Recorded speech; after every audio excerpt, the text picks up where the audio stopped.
एक गरीब बस्ती के अंदर दो परिवार हैं। एक हिंदू परिवार है और एक मुस्लिम परिवार है। अब जो हिंदू परिवार है वह मुस्लिम परिवार से काफी ज्यादा लड़ाई झगड़े किया करता था और उनसे बिल्कुल भी बातचीत करना तक भी पसंद नहीं किया करता था। इसके बाद एक दिन अचानक से जब मुस्लिम परिवार कहीं बाहर गए हुए थे और उनके बच्चे पढ़कर वापस लौटते हैं तो उसी समय एक तेज रफ्तार बाइक वाला उन्हें टक्कर मार के चला जाता है और यहाँ पर बस्ती के लोग इकट्ठा हो जाते हैं। अब कुछ लोग तो कहने लगते हैं कि उनके पास फोन कर दो, वो लोग आकर इन्हें दिखाने के लिए ले जाएंगे। लेकिन तभी यहाँ पर जो ये हिंदू परिवार की जो महिला होती है वह एकदम से अपने बेटे से बाइक निकालने के लिए कहती है और अपने बेटे के साथ उस बच्चे को बाइक पर बिठाकर सीधा हॉस्पिटल ले जाती है। अब ये बात बस्ती वालों के लिए काफी ज्यादा हैरानी भरी थी, क्योंकि उन लोगों को बिल्कुल भी विश्वास नहीं था कि ये इस बच्चे को इस तरह से ले जाएगी, क्योंकि उन दोनों परिवारों की लड़ाई हो रखी थी। लेकिन बाद में जब कहानी उनके सामने निकल कर आती है कि किस कारण से ऐसा कर रही है तो सभी लोग हैरान हो जाते हैं और एक ही बात कहते हैं कि इंसानियत सबसे बड़ा धर्म होता है। क्या हुआ था ऐसा, पूरी सच्चाई के बारे में जानने के लिए वीडियो को अंत तक जरूर देखें। नमस्कार दोस्तों, मेरा नाम है जीतू और आप लोग देख रहे हो ब्रेन डिमांड चैनल। वीडियो को ज़्यादा से ज़्यादा शेयर करें और चैनल को सब्सक्राइब करना ना भूलें ताकि मेरा हौसला बढ़ता रहे। उत्तर प्रदेश के बरेली के अंदर एक गरीब बस्ती होती है, जिस गरीब बस्ती के अंदर एक हिंदू परिवार रहा करता है। परिवार में माता पिता और एक उनका इकलौता बेटा है। पिता, जिसका नाम धर्मवीर होता है, वह एक कंपनी में काम किया करता है। माँ, जिसका नाम गायत्री होता है, वह दूसरों के घरों में झाड़ू पोछा किया करती है। जो बेटा है वह अपनी पढ़ाई लिखाई कर रहा है और वह कॉलेज में पढ़ने के लिए जाया करता है।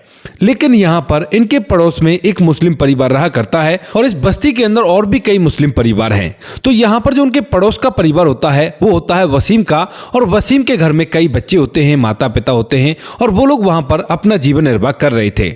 लेकिन तभी यहाँ पर जो ये परिवार है, हिंदू परिवार, ये अपने पड़ोसियों से एक अजीब सी नफरत करने लगता है। दरअसल ऐसा हुआ था, वसीम के घर में किसी बात को लेकर चिकन वगैरह बनाया गया था और उसके बाद चिकन खाने के बाद वो जो हड्डियां होती हैं वो उन्होंने डाली तो अपने घर के बाहर ही थी, लेकिन कोई कुत्ता उठाकर उन्हें इनके घर के दरवाजे के सामने कर देता है। अब यहाँ पर जो ये परिवार होता है ये शुद्ध शाकाहारी था और जैसे उन हड्डियों को देखता है तो जो गायत्री होती है वो एकदम से बाहर आकर जोर जोर से चिल्लाकर उनको गालियां देने लगती है और कहती है कि जीना हराम कर रखा है, न जाने कहां से आ गए और कब यहां से जाएंगे। इस बात को सुनकर वसीम के परिवार वाले भी बाहर निकलते हैं और जब ये देखते हैं कि उनसे ही कह रही है तो वो कहने लगते हैं कि हमने आपसे ऐसा क्या कह दिया। तो उसके बाद वह उन हड्डियों की तरफ इशारा करती है और कहती है कि जब खुद खाते हो तो इनको ढंग से फेंका फेंका करो, हमारे घर के सामने क्यों फेंक रहे हो। इसके बाद यहां पर दोनों के परिवार वाले निकलते हैं और दोनों में इस बात को लेकर सुलह हो जाती है। लेकिन उसके बाद भी आपस में इन दोनों के मन के अंदर काफी सारी ऐसी बातें चलती रहती हैं कि दोनों परिवार एक दूसरे से नफरत करने लगते हैं। लेकिन तभी एक दिन अचानक से ऐसा होता है कि उस परिवार का, जो वसीम होता है, उसके परिवार का एक लड़का होता है जिसकी उम्र महज 6 से 7 साल रही होगी। वह घर के अंदर खाना खा रहा था और खाना खाते खाते चिकन की एक हड्डी ऐसी हवा में उछालता है और वो पड़ोस के घर में जा गिरती है। अब ये तो गायत्री और उसके परिवार को एक दूसरा मौका मिल गया था और उसके बाद फिर से इस हड्डी को लेकर वो लोग बवाल खड़ा कर देते हैं और कहते हैं कि हमारा धर्म भ्रष्ट करने की कोशिश कर रहे हैं और ये बहुत ही गलत है और देख लेना, तुमको बहुत कुछ भुगतना पड़ेगा। जब वसीम के परिवार को ये पता चलता है तो वसीम भी अपने परिवार के साथ बाहर निकलता है और जैसे वो इस हड्डी को देखता है तो कहने लगता है, देखिए चिकन तो हमारे घर में बना है, लेकिन हमने जानबूझकर ये हड्डी आपके घर में नहीं फेंकी, ऐसा हमारा कोई इरादा नहीं है और फिर भी अगर गलती हो गई हो तो हम माफ कर, ऐसा हमारा कोई इरादा नहीं है। वहां पर कुछ और लोग इकट्ठा हो जाते हैं, यानी कि कुछ तो जो गायत्री होती है उसके परिवार की ओर में खड़े हो जाते हैं और कुछ लोग इधर यहां पर वसीम की साइड में खड़े हो जाते हैं। और जब विवाद सा बढ़ने लगता है तो उसके बाद एक बुजुर्ग व्यक्ति जो बस्ती में रहा करता था वह कहने लगता है कि भाई इस तरह से लड़ाई करने से क्या फायदा, पहले ये तो पता लगाओ कि यह हड्डी तुम लोगों ने फेंकी है या नहीं फेंकी। उसके बाद जब वसीम के घर वालों से सभी से पूछा जाता है तो पता चलता है कि उनका जो घर का छोटा बच्चा है ना, उससे गलती से ये हवा में उछालने की वजह से हड्डी इनके घर में चली गई है। उसके बाद जो वसीम का परिवार होता है, जब उसे पता चलता है कि गलती हमारी तरफ से हुई है तो उसके बाद वो लोग गायत्री से माफी मांगते हैं और ये मामला फिर से यहीं पर रफा दफा हो जाता है। धीरे धीरे समय बीतता है और समय के साथ साथ मीडिया पर ढेर सारी ऐसी बातें वो लोग देखते हैं, जिन बातों को देखने के बाद धीरे धीरे वो लोग एक दूसरे के परिवार से काफी ज्यादा नफरत करने लगते हैं। और इसी वजह से जो गायत्री होती है उसका पति धर्मवीर जिस कंपनी में काम किया करता है वहां भी मुस्लिम लोगों से काफी ज्यादा दूरियां बना लेता है। इधर जो उसका बेटा जिस कॉलेज में पढ़ा करता है तो वहां पर जो भी मोमडन लोग पढ़ने के लिए आया करते हैं तो उनसे भी दूरियां बढ़ा लेता है। गायत्री जो होती है वो भी ऐसा ही करती है। वह भी कोई भी अगर मुस्लिम व्यक्ति कहीं पर सामान बेच रहा है तो उससे कुछ भी सामान नहीं खरीदा करती है। लगातार वह दूसरों के घरों में काम करने के लिए जाती है, लेकिन जैसे धीरे धीरे इन बातों को कुछ दिन बीतते हैं तो कुछ दिनों बाद एक दिन ऐसा होता है जो वसीम के परिवार वाले होते हैं वह एक शादी में गए हुए थे और उनके बच्चे स्कूल से वापस लौटने वाले थे, लेकिन उन्होंने सोचा कि बाद में आकर इन्हें यहां से ले जाएंगे। तो वसीम के घर पर कोई भी नहीं था और वह अपने एक जानने वाले दूसरे व्यक्ति के घर पर चाबी रखकर चले गए थे।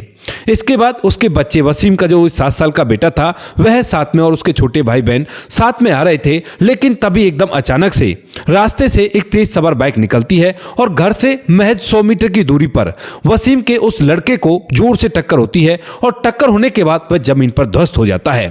इसके बाद जो उसके छोटे भाई बहन थे वो जोर जोर से रोने लगते हैं और रोने के बाद अड़ोसी पड़ोसियों को इधर उधर इकट्ठा कर लेते हैं। अब दोपहर के लगभग 2 बजे हुए थे और 2 बजे बस्ती के अंदर कोई भी आदमी नहीं था, वो सभी लोग ज्यादातर बाहर गए हुए थे।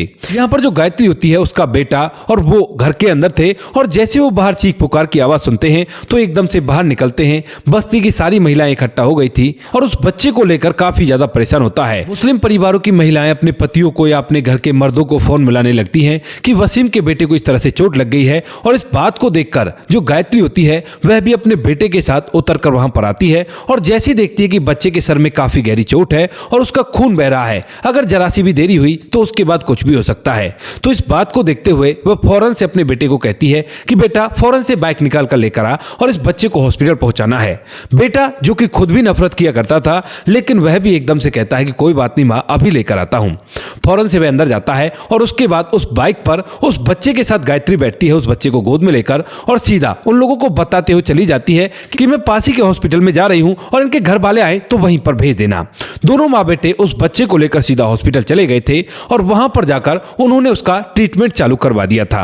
अब यह बात देखकर जो उस मोहल्ले की और भी मुस्लिम महिलाएं या हिंदू परिवार थे वो सभी लोग पूरी तरह से हैरान हो जाते हैं, क्योंकि इन दोनों परिवारों के बीच में आपस में बहुत ज्यादा लड़ाई झगड़ा रहा करता है, लेकिन उसके बावजूद भी ये इनके बच्चे को इस तरह से क्यों ले गए।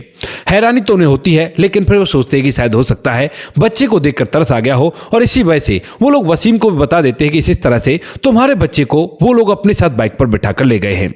अब जब वसीम ये बात सुनता है तो एकदम से शादी को छोड़कर भागा दौड़ा उस हॉस्पिटल की तरफ दौड़ने लगता है अपने परिवार के साथ, क्योंकि उसे विश्वास नहीं है इस बात पर कि वो लोग उसके बच्चे के साथ कुछ ऐसा वैसा नहीं करेंगे, और इसी वजह से वो भागकर फौरन से हॉस्पिटल जाता है। लेकिन जैसे हॉस्पिटल में जाकर देखता है कि उसके बच्चे को डॉक्टर साहब ने फर्स्ट एड दे दिया है, और डॉक्टर साहब ने जाते उससे कहा भी था कि अगर जरा सी भी देर हो जाती तो उसके बाद बच्चे को बचा पाना बड़ा ही मुश्किल होता। तो उसके बाद वह पूरी तरह से हैरान हो जाता है और यहाँ पर उस हिंदू महिला गायत्री और उसके बेटे के सामने हाथ जोड़ लेता है और रो रो कर माफी मांगने लगता है। कहता है कि बहन मुझे माफ कर दो, मुझसे बहुत बड़ी गलती हो गई और मैं तो न जाने क्या क्या मन के अंदर सोच रहा था कि कहीं मेरे बेटे को ऐसा वैसा ना कर दे। इस बात को सुनकर जो गायत्री होती है वह मुस्कुराने लगती है और मुस्कुराते हुए वह खुद भी उससे माफी मांगने लगती है। कहती है कि भाई साहब हमें भी माफ कर देना। इस बात को सुनकर वसीम कहने लगता है कि क्यों, क्या हुआ, आप मुझसे माफी क्यों मांग रही हो। तो उसके बाद जो गायत्री होती है वह कहने लगती है कि नहीं भैया, जो आज तक हम लोग आपसे करते आए थे वो बेमतलब की ही नफरत थी, ऐसे नफरत हमें नहीं करनी चाहिए, क्योंकि सबसे बड़ा जो धर्म होता है वो इंसानियत का होता है, और ये जो हमारे धर्म और मजहब बने हैं ये तो बाद में बने हैं। इसको सुनने के बाद वसीम हैरान होता है और साथ में उसकी पत्नी भी होती है। वह पूछने लगती है कि बहन तुम ऐसा क्यों कह रही हो, आखिर क्या हुआ ऐसा। तो उसके बाद जो गायत्री होती है वह उसे एक ऐसी कहानी बताती है जिसे सुनने के बाद गायत्री का पति, गायत्री का बेटा और खुद गायत्री पूरी तरह से चेंज हो गए थे। दरअसल गायत्री जिस सोसाइटी में काम किया करती थी तो वहां पर ज्यादातर हिंदुओं के घर थे, और उस जगह पर जाकर गायत्री का भी सपना था कि वो भी किसी ऐसी जगह पर घर ले। इसीलिए वह अपनी एक पड़ोस की मेड से बात करती रहती है और वो कहती है कि अरे ऐसा कुछ भी नहीं होता, लेकिन वो कहती है कि अरे तुझे नहीं पता, तेरे पड़ोस में कोई मुस्लिम घर नहीं होगा ना, तब तुम्हें पता चलेगा। इन बातों को लेकर उनकी थोड़ी बहुत बातचीत होती रहती है, लेकिन सब कुछ समय अच्छी तरह से बीत रहा था। लेकिन तभी एक दिन की बात होती है जब जो वो मेड होती है उसकी मालकिन दोपहर के समय घर के अंदर अकेली थी, और उसी समय जो गायत्री थी वह भी सामने वाले घर में काम कर रही थी। तो उसी दौरान क्या होता है, जो गायत्री की सहेली मेड होती है वह अपनी मालकिन के साथ घर में थी और उनके घर में एक कुत्ता भी था। तो उनके घर में एक चोर घुस आता है, या तो वो चोरी करने के इरादे से आया था या इस मालकिन को चोट पहुंचाने के इरादे से आया था। अब जैसे ही वो घर के अंदर घुसता है उसके एक हाथ में डंडा था और एक एक हाथ में ईंट थी। अब एकदम से जब वो घर के अंदर घुसता है तो चीख पुकार होने लगती है। वहीं पर जो उस मालकिन का कुत्ता होता है वह उसके पैर को पकड़ लेता है और उसे जमीन पर गिरा देता है। लेकिन उसके बाद जो व्यक्ति होता है वो ईंट से उस कुत्ते के सर पर वार करता है और इधर जो मालकिन होती है वह बालकनी में जाकर चिल्लाकर मदद की गुहार लगाने लगती है। अड़ोस पड़ोस में सभी के सभी हिंदू थे और वहां पर वो सभी लोग अपनी खिड़कियों से बालकनी से खड़े होकर देख रहे थे, क्योंकि चीख पुकार को सुनकर सभी को डर लगने लगा था कि कहीं ऐसा ना हो कोई हम पर ही वार कर दे। कोई भी मदद के लिए आगे नहीं आता है और वो लोग चीख पुकार करते रहते हैं। गायत्री की साथी मेड और उसकी मालकिन को बहुत ज्यादा चोटें आती हैं। लेकिन तभी उसी गली के अंदर एक बुजुर्ग व्यक्ति जिसकी उम्र लगभग 56 साल होगी, कबाड़ा खरीदने के लिए आवाज लगाता हुआ घूम रहा था, जो कि मुस्लिम व्यक्ति था और जिसका नाम था अब्दुल चाचा। अब जैसे अब्दुल चाचा को ये चीख पुकार सुनती है तो वह फौरन से अपने रिक्शे को दरवाजे पर छोड़कर एकदम से उस घर के अंदर घुस जाता है और उस व्यक्ति को पकड़ने लगता है। अब जैसे वो चोर देखता है कि इसने मुझे पकड़ लिया है तो उसके बाद अब्दुल चाचा के ऊपर भी चोट करता है और अब्दुल चाचा फिर भी उसे छोड़ता नहीं है और उस पर उल्टा वार करने लगता है। इसके बाद वह भागने की कोशिश करता है, लेकिन इतनी देर में उस घर की मालकिन के कुछ लोग वहां पर आ गए थे और उन्होंने उसे पकड़ लिया था। अब सभी लोग तो इस बात में लग चुके थे कि क्या हुआ, कैसे हुआ, कौन था ये, और पुलिस को बुलाने लगते हैं। लेकिन तभी जो अब्दुल चाचा होते हैं वो वहां से बिना कुछ कहे चुपचाप निकल जाते हैं।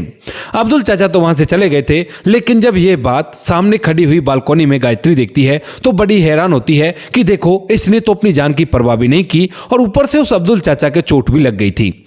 उसके बाद जो गायत्री होती है उसका मन पूरी तरह से बदल जाता है और वह घर आकर जब अपने पति और अपने बच्चे को ये बात सुनाती है तो वो भी कहते हैं कि माँ सही बात है, इंसानियत ही सबसे बड़ा धर्म हुआ करता है। देखो उसने तो धर्म देखा ही नहीं, क्योंकि यहाँ पर जो गायत्री की मेड की मालकिन थी वह उस मुस्लिम व्यक्ति का धन्यवाद करने के लिए जब उसे ढूंढती है तो तब तक वह वहां से जा चुका था। इस पूरी बात को सुनने के बाद जो वसीम होता है और उसके परिवार वाले होते हैं वह भी एकदम से जंग रह जाते हैं और कहते हैं कि सही कहा बहन आपने, इंसानियत सबसे बड़ा धर्म होता है।